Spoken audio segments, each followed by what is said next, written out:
ರೈತರ ಕಷ್ಟ ನಿಮ್ಮಂಥವ್ರಿಗೆ ಯಾಕೆ ಗೊತ್ತಾಗುತ್ತೋ? ಎಸಿ ರೂಮಲ್ಲಿ ಕುತ್ಕೊಂಡು ಬಿಸಿಲಲ್ಲಿ ಕುಡ್ಕೋತ ಐಷಾರಾಮಿ ಕಾರ್ ಓಡಾಡೋ ನಿಮ್ಮಂಥವ್ರಿಗೆ ಒಬ್ಬ ರೈತರ ಕಷ್ಟ ಹೇಗೆ ಗೊತ್ತಾಗುತ್ತೆ? ಒಬ್ಬ ರೈತರ ಕಷ್ಟ ಗೊತ್ತಾಗಬೇಕಾದ್ರೆ ಅವ್ರ ಜೊತೆ ಜೀವನ ಮಾಡಿ ನೋಡಿ, ಅವಾಗ ಗೊತ್ತಾಗುತ್ತೆ ಒಬ್ಬ ರೈತ ಎಷ್ಟು ಕಷ್ಟಪಟ್ಟು ಬೇರೆ ಬೆಳೆದು ನಮ್ಗೆ ಅನ್ನ ಹಾಕ್ತಾರಿಂದ.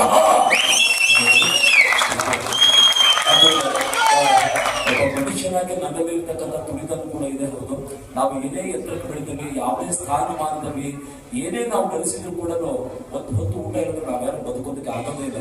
ಕೋಟ್ಯಾಂತರ ಹಣ ಇರಲಿ, ಒಳ್ಳೆ ಬಂಗಾರ ಇರಲಿ, ಏನೇ ಬಳಗ ಇರಲಿ, ಒಂದು ಹೊತ್ತು ನಮ್ಗೆಲ್ಲ ಊಟ ಇರಲಿ ಬದುಕಕ್ಕಾಗಲ್ಲ.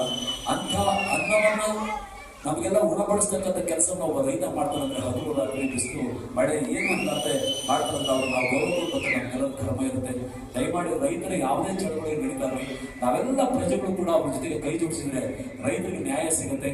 ಇದೆಲ್ಲರೂ ಮನದಲ್ಲಿ ಇಟ್ಕೊಂಡು ರೈತರ ಒಂದು ಚಳವಳಿ ಏನೇನಿದ್ರು ಕೂಡ ಅದಕ್ಕೆ ಸೂಕ್ತವಾದ ಪರಿಹಾರ ಕೂಡ